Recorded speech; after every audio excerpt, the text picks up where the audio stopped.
이사야서 9장 6절에 오실 메시아에 대한 네 가지 명칭이 소개되고 있습니다. 그 중에 세 번째 호칭이 영존하시는 아버지라는 그런 이름입니다.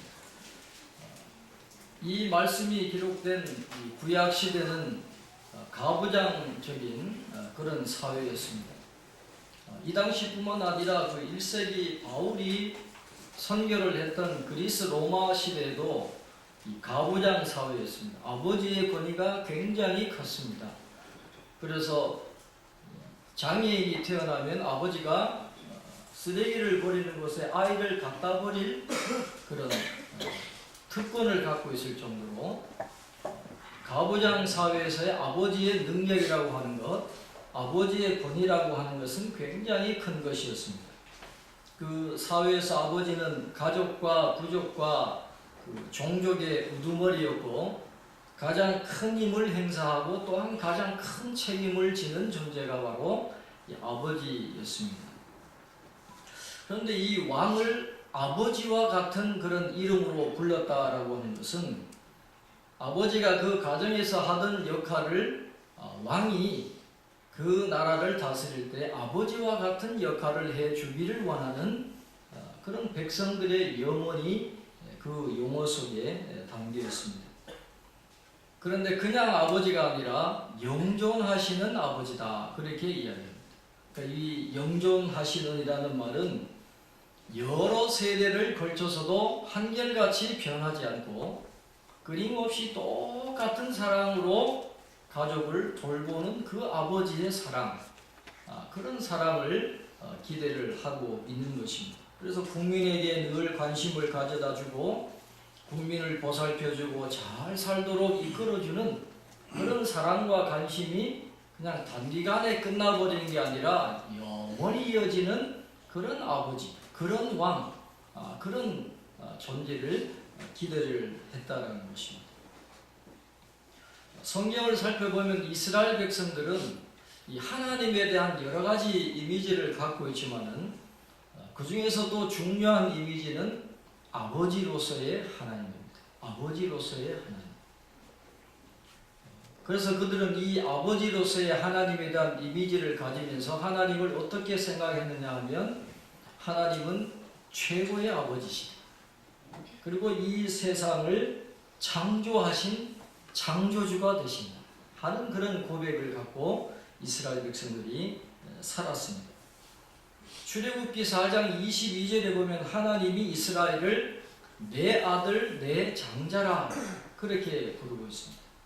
그리고 호세아서에 보면 이 하나님께서 이스라엘 백성들을 애굽에서 불러내시는 것을 가지고 내 아들을 애굽에서 불러내었다.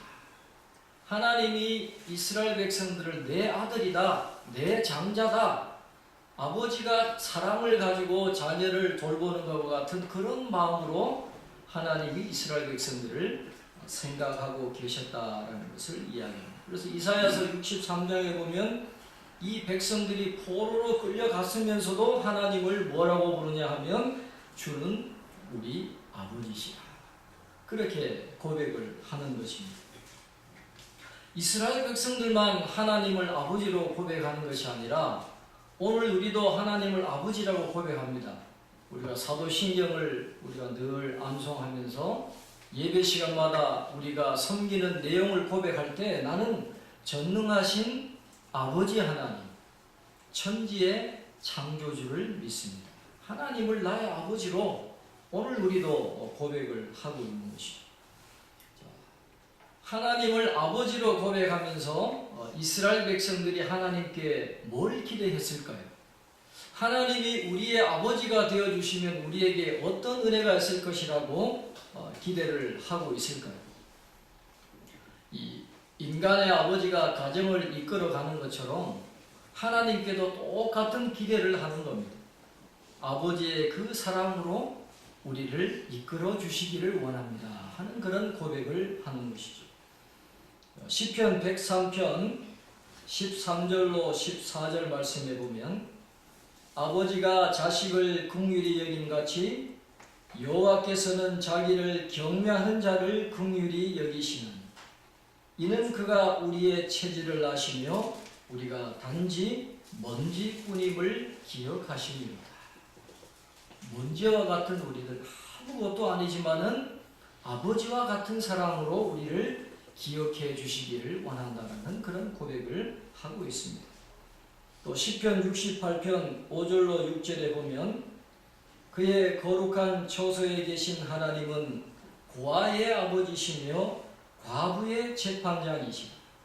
하나님이 고독한 자들은 가족과 함께 살게 하시며 갇힌 자들은 이끌어내사 형통하게 하시느니 오직 거역하는 자들의 거처는 메마른 땅이로다. 그렇게 말씀을 하고 있습니다. 아버지 하나님은 자녀들에게 긍휼을 베풀어 주시고 자녀들에게 사랑을 베풀어 주시는 그런 존재일 뿐만 아니라 성경을 보면 약한 자와 가지지 못한 자들에게 귀를 기울여 주시고 가난하고 연약하고 소외된 분들을 돌보시는 분으로 성경은 말씀을 하고 있습니다. 그런데 이스라엘 백성들은 하나님에 대한 그 기대를 누구에게 하고 있느냐 하면 그들을 다스리는 왕에게 하고 있어요.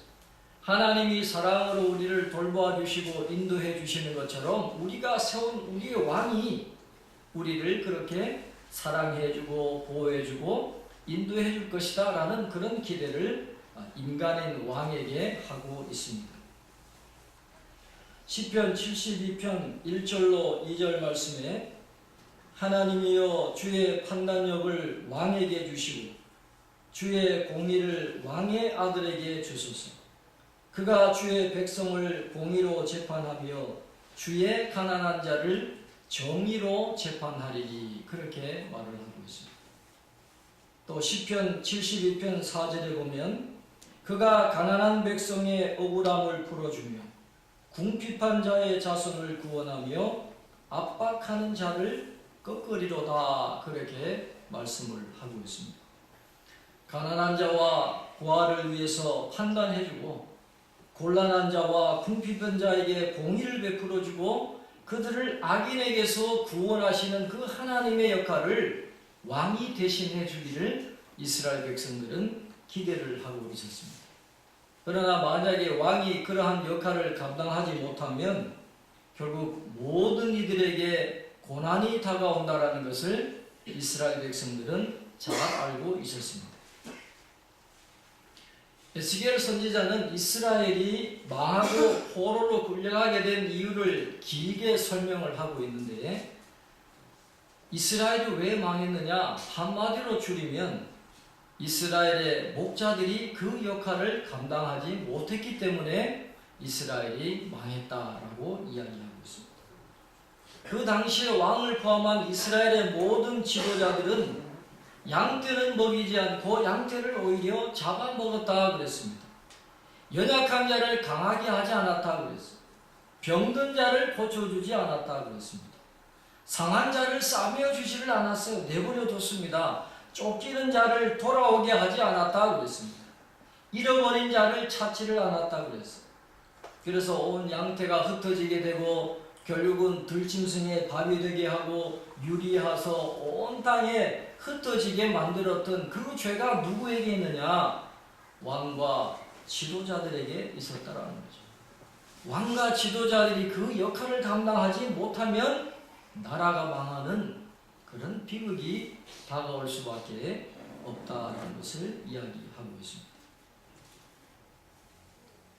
이 왕이 제 역할을 감당하지 못하니까 이 에스겔 선지자는 하나님이 친히 그 왕이 감당하지 못했던 그 아버지의 역할을 감당해 주시겠다 그렇게 말씀을 하고 있습니다.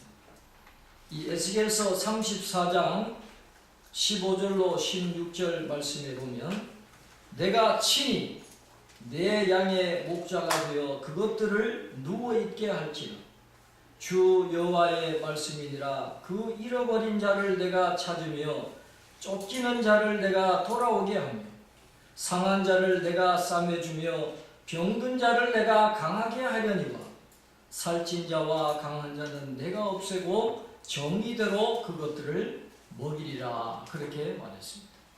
인간의 왕들은 약한 자에게 관심이 없고 가난하고 연약한 자들에게 관심이 없지만은 하나님은 그들에게 관심을 베풀어 주시고 그들을 살려주시겠다 그렇게 말씀을 하고 있습니다. 그러면서 하나님은 이 일을 감당하기 위해서 이 일을 행할 새로운 왕을 세워주시겠다 그렇게 약속을 하고 있습니다. 에스겔 34장 23절로 24절 말씀에 내가 한 목자를 그들 위에 세워 먹이게 하리니 그는 내 종 다윗이라 그가 그들을 먹이고 그들의 목자가 될지라 나 여호와는 그들의 하나님이 되고 내 종 다윗은 그들 중에 왕이 되리라 나 여호와의 말이니라 그렇게 말씀합니다. 예수님께서 이 일을 행하기 위해서 메시아로 이 땅에 오신 것입니다. 메시아로 이 땅에 오신 예수님은 바로 하나님이 약속하신 영존하시는 아버지로 이 세상에 오신 것입니다. 예수님이 이 땅에 계시면서 그 아버지의 역할을 감당해 나가셨던 것입니다. 예수님께서 제자들을 잠깐 떠나야 되는 그런 때가 왔는데 그때 제자들에게 이런 말씀을 하셨습니다. 요한복음 14장 18절에 내가 너희를 고아와 같이 버려두지 아니하고 너희에게로 오리라 그렇게 말씀했습니다.